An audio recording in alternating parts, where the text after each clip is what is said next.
Hello, I'm Juliana, and today we're going to be making oatmeal chocolate chip cookies.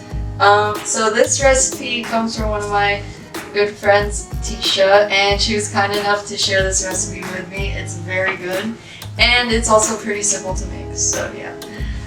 Okay, so the first thing before we even start mixing our ingredients is to preheat the oven, and we always do this before we get started because you don't want to waste time waiting for your oven to fully heat. So that's what we're gonna do.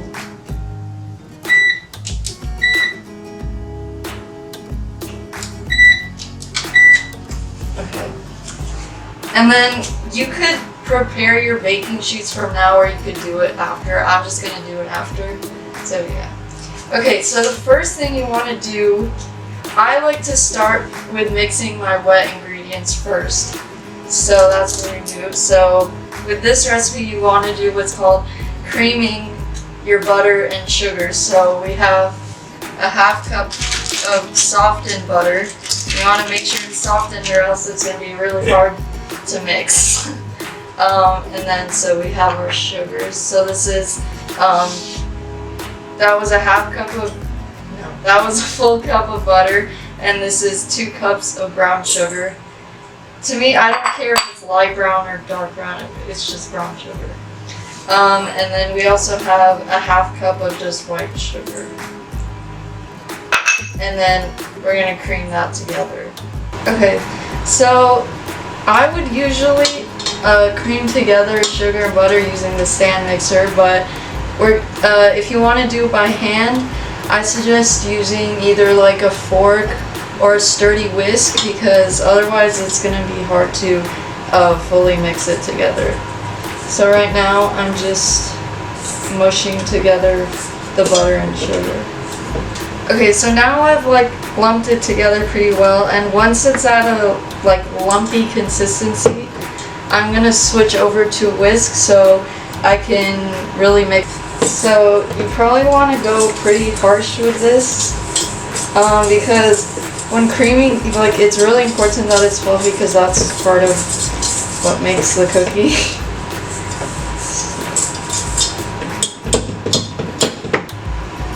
Yeah, ideally you'd want to use a mixer, but not everyone has a mixer, so. Okay, so now that I've whisked it, you should have it should be one homogeneous mixture. And then also what I like to do is have a plate next to me, like a cardboard plate, just to have all your dirty utensils and any trash, because you want to keep an organized space. Okay, so the next thing we're going to do is mix in our eggs, vanilla, and milk. So we do that 1 egg at a time. So another tip when cracking eggs, most people like to crack the egg on the tip of the bowl, but the best way to do it is on a flat surface, so your table.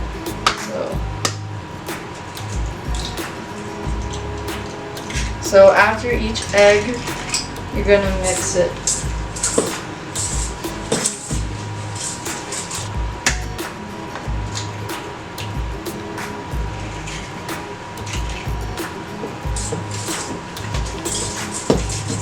Okay, so now that we have both eggs in there, our mixture is much more liquidy, but yeah, it's still kind of thick. So now we're gonna add in 2 teaspoons of vanilla. A quick tip here, you don't have to necessarily use measuring spoons, because usually the cap of your bottle is equivalent to 1 teaspoon. So we need 2 teaspoons, so it's just 1,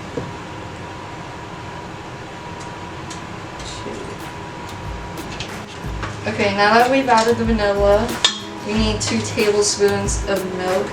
You can probably use any milk you want, let's say you have your dietary conditions or whatever it is. I don't think it would affect the recipe that much, because the milk is just used for texture purposes.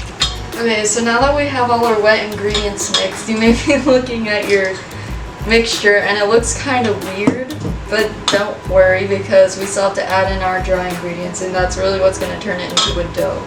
So most people, they just take their dry ingredients and they instantly put it into their wet ingredients, but actually it's better if you mix your dry ingredients separately, because it'll get mixed more thoroughly before you add it into the wet ingredients. So that's what we're going to do right now. So I purposely didn't pre-measure out my flour, because there is a specific way of measuring flour that I wanted to show you, but this method isn't like that necessary, but it's just a little tip if you wanted to do it. So before measuring out your flour, you want to kind of like mix it around, and what this does is it adds volume to the flour. So then once you've done that, you just take whatever form of measuring. I like to use scoopers, because that way I can easily level it off. So you have exactly 1 cup. So we need 2 cups of flour.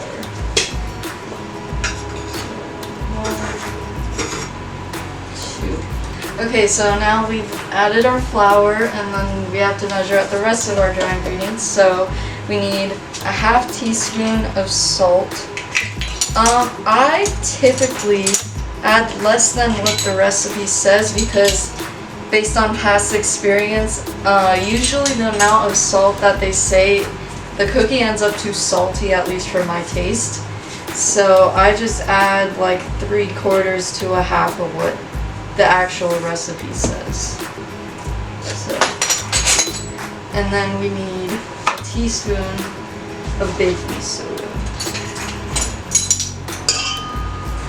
You also want to make sure you're leveling off your baking soda, your baking powder, anything like that, because you might think, oh, it's just like a teaspoon, but it's still important to get your direct measurements. So now we have all our dry ingredients, and we're gonna whisk that together.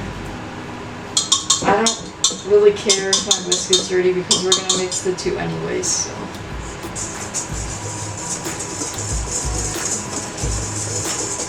Okay, so after a quick mix, now it's time that we can add our dry ingredients to our wet ingredients. So what I mean by that, wet ingredients is, well, what it sounds like, your eggs, milk, sugars, which you could say are dry, but not in this case.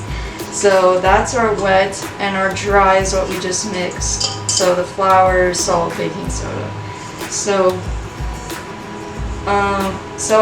I like to mix it a little at a time, because sometimes when you add it in all at once, it becomes hard to mix. Now after we've added all our dry ingredients, your dough should be like, I don't know, like it's pretty thick, but not like to the point where it forms a ball like most doughs do, so just be careful of that. So now we're gonna add the good parts, which is the instant oats, your chocolate, and walnuts. So before we add in the walnuts, we want to crush them, because you don't want to eat a whole walnut in your cookie.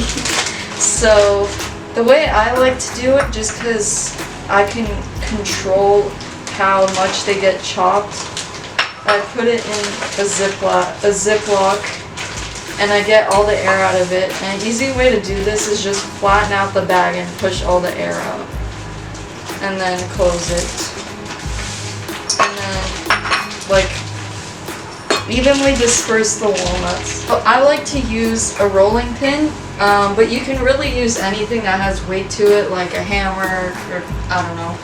So then we're just gonna crush it. And the reason I prefer this method, like I said before, is because you can control how crushed it gets, as compared to like a food processor where there's no control. You're gonna have bits that are smaller, bits that are bigger, and yeah, it's just not as good. So, I'm crushing this not completely into fine bits, but just pieces that you can still tell that it's walnuts. So,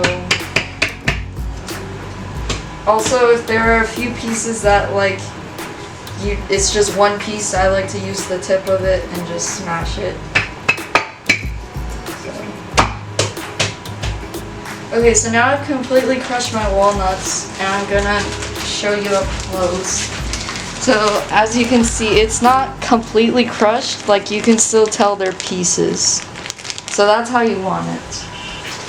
Okay, now the fun part, we can add in all of our toppings. So I usually start with the most amount to the least amount, just because you want to get the hard mixing parts over with. So this is, I believe, 2.5 cups of instant oats.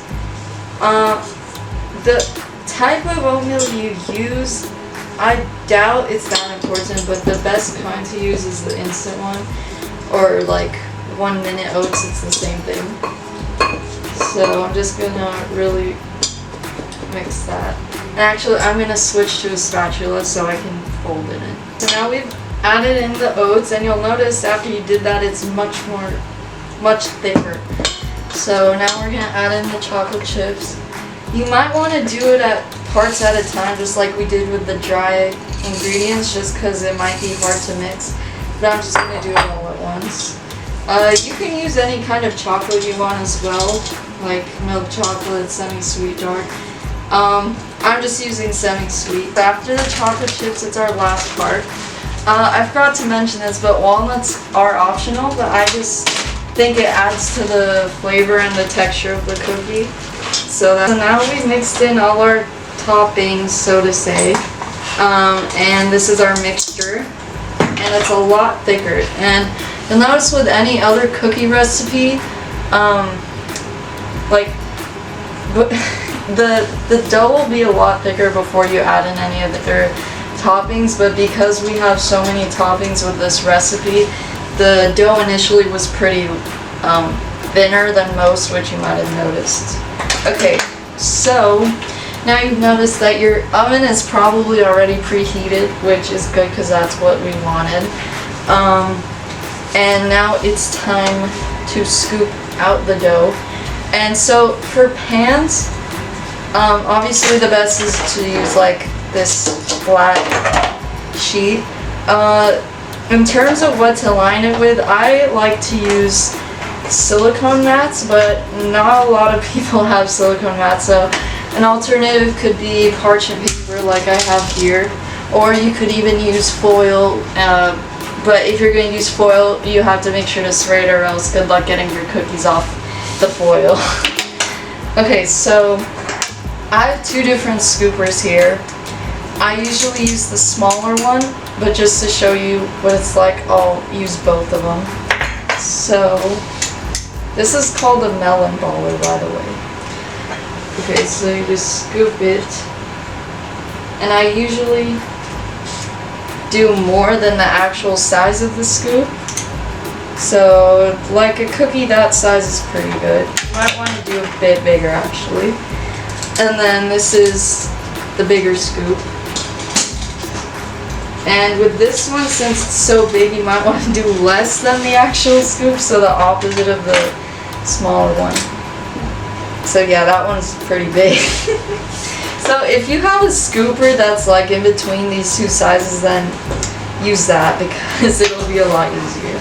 So I'm just gonna finish scooping out all my cookies, and then yeah. Okay, so now we've scooped everything out.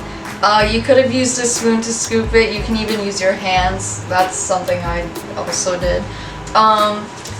This is a crucial, it's not really crucial, you don't have to do it, but in my opinion the results just come out better. And that's putting it in the fridge for like 10-15 minutes, because especially if you're in a hot environment like we are right now, the cookie is gonna melt even before you put it in the oven, and then it's gonna spread a lot more than you want it to. So right now I'm just gonna let it chill in the fridge for a few minutes, and then right after we'll put it in the oven. Okay, so now that our cookies have chilled for like a good 10-15 minutes, we can put them in the oven.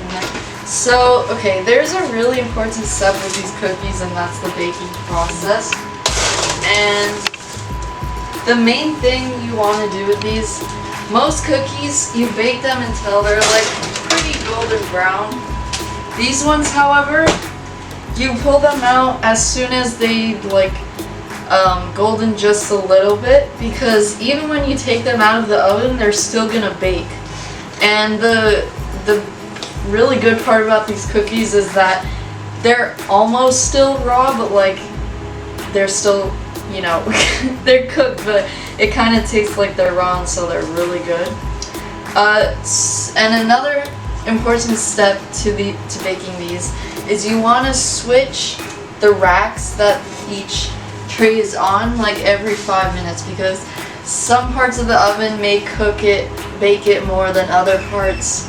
So just to counteract that, you want to switch the racks. So every 5 minutes you want to do that. These take a very little amount of time to bake, like probably at most 10 minutes. So, but just keep your eye on it because you don't want them to burn.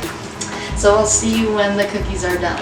Okay, so I just pulled these out of the oven, and you can see that it still kind of looks raw in the center, but that's what you want. Okay, so now all our cookies are done baking and they've cooled. So now's the best part, you can eat them. So in terms of storing these cookies, I actually have a tip. So I put most of my cookies in the container, and so the trick is you get bread. It doesn't have to be like white bread, it could literally be, I don't know, pita bread or something like that. And you just cut it into pieces and you put it throughout the container. And I'm not sure the science behind it, but the bread hardens over time. And so instead of the cookies hardening, the bread absorbs like that moisture, and so the bread hardens, and so the cookies stay soft, but the bread goes hard. So yeah. And I do this every time I store my cookies, and it works really well. So I hope you enjoyed making oatmeal chocolate chip cookies. Thanks for watching.